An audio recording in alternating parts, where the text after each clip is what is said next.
শেরপুরের নালিতাবাড়ী উপজেলার উত্তর নকশী গ্রামের বিএনপি সমর্থক আব্দুল মান্নান তার বন্ধু আমির হোসেন থাকেন পাশের বালুঘাটা গ্রামে, যিনি কিনা জামায়াত সমর্থক।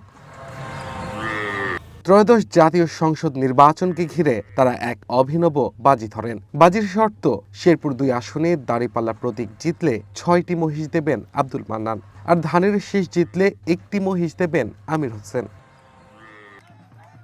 হাড্ডাহাড্ডি লড়াইয়ের পর জয় হয় ধানের শীষের।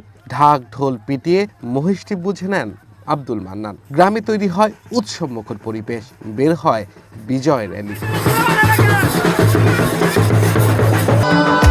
ভবিষ্যৎ হোক নিরাপদ, বিনিয়োগ হোক বিশ্বস্ত, আর আমার পছন্দ সল্ট বে। তবে মহিষটি জিতলেও একদিনের বেশি রাখেননি মান্নান। তিনি জানান, বাজি ছিল নিছক আনন্দের জন্য, কিন্তু কারো জীবিকা বিপন্ন হোক তা তিনি চান না। জামাতে ভোট দিন যে আমি না, জামাতে ভোট আমি জীবনেও দিতাম না। তো না দেওয়ার পরে ওই জিত করবো বলে সরকার গঠন করবো জামাতেরা, যেন না জীবনেও সরকার গঠন করা হয়নি না। তখন হইলো ভিজা চলে, তার এক জায়গা হইলো হুংনা জ্বলা, আগুন দিলেই জ্বলে, তখন জ্বলে না, ফুপ আর কানবি বাজে মোষ জিতে টিতে নিয়ে এলাম। নিয়ে আনির পরে আবার আমি খুশি মনি ওখানে মোষটা দান করে আইলাম। মান্নানের উদারতায় খুশি আমির হোসেন। তিনি জানান, বন্ধুর এই মানসিকতা তাকে অনন্য উচ্চতায় নিয়ে গেছে। দাড়িপাল্লা হারলো, ধানের শীষ পাশ করছে, পরবর্তীতে উনি আসছে মোষ নেওয়ার জন্য। পরে আমি ওনাকে মোষ সাজা করা সুন্দরভাবে আমি দিয়ে দিছি।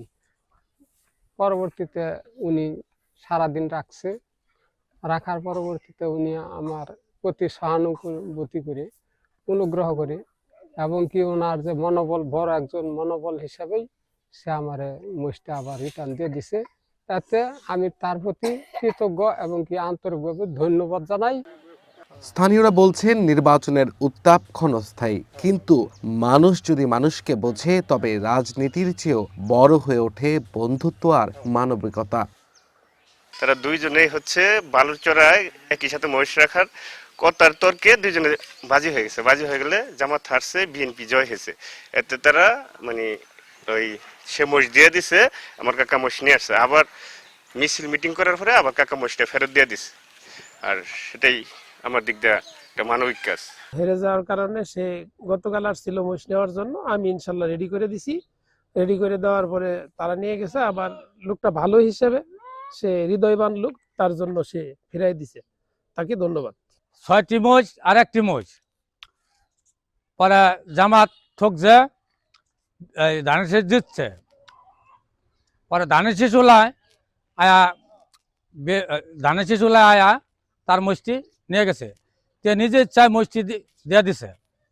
পরে আবার সারাদিন মহিষটা রাখিয়া খুশি ইচ্ছায় আবার সে বিবেচনা করে মহিষটি তার দিয়ে গেছে। শেরপুর 2 আসনে বিএনপি মনোনীত প্রার্থী মোহাম্মদ ফাহিম চৌধুরী 1,18,472 ভোট পেয়ে বিজয়ী হয়েছেন। তার নিকটতম প্রতিদ্বন্দ্বী জামায়াতে ইসলামী মনোনীত প্রার্থী গোলাম কিবরিয়া পেয়েছেন 1,08,335 vote. Abdullah Al Mamun, one national desk.